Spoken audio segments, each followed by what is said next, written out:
तर रुग्णवाहिकेतून जरांगे पाटील हे मतदानाचा हक्क बजावण्यासाठी दाखल झालेले आहेत। सध्या आपण पाहतोय ही परभणीमधली दृश्य। जरांगे पाटील आता मतदानासाठी रवाना झालेले आहेत, निघालेले आहेत। रुग्णवाहिकेतून मतदान केंद्राकडे ते रवाना होत आहेत। संभाजीनगरहून शहागडला ते दाखल झालेले आहेत। शहागडमध्ये ही सध्याची दृश्य आहेत।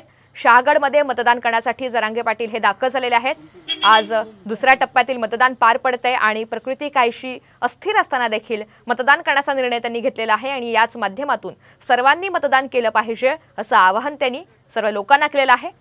आपण ही रुग्णवाहिकेतली काही दृश्य पाहतोय। शहागडमध्ये सध्या ही रुग्णवाहिका जरांगे पाटलांची दाखल झाले। आपला मतदानाचा हक्क बजावण्यासाठी जरांगे पाटील संभाजीनगरवरून शहागडमध्ये आलेले आहेत।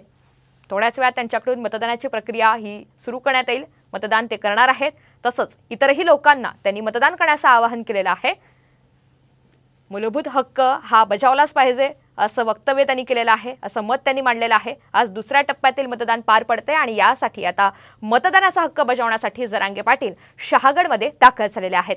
मतदान करण्यासाठी ते शहागडमध्ये पोहोचलेले आहेत। संभाजीनगरवरून शहागडमध्ये रुग्णवाहिकेच्या माध्यमातून ते आता पोहोचलेले आहेत। गौरी गंधारी गावामध्ये ते मतदान करणार आहेत आणि परभणी मतदारसंघासाठी ते आपले मतदान करणार आहेत आणि आपला मतदानाचा हक्क अगदी थोड्याच वेळात बजावणार आहेत। शहागडमधली आपण ही काही दृश्य पाहतोय। मतदान केंद्रावर जरांगे पाटील दाखल झालेले आहेत। अगदी थोड्याच वेळात ही मतदानाची प्रक्रिया ते पार पाडतील आणि जरांगे पाटील आता स्वतः मतदान करण्यासाठी दाखल झालेत। अंबड तालुक्यातील गौरी गंधारी या गावात ते मतदान करतायत। जरांगे पाटील ॲम्ब्युलन्समधून मतदान केंद्रावर पोहोचले।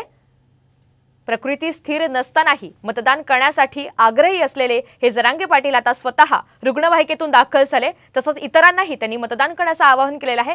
जास्तीत जास्त मतदान सर्वांनी केलं पाहिजे असं मत त्यांनी मांडलेलं आहे। अंबड तालुक्यातील गौरी गंधारी या गावामध्ये ते सध्या दाखल झालेत।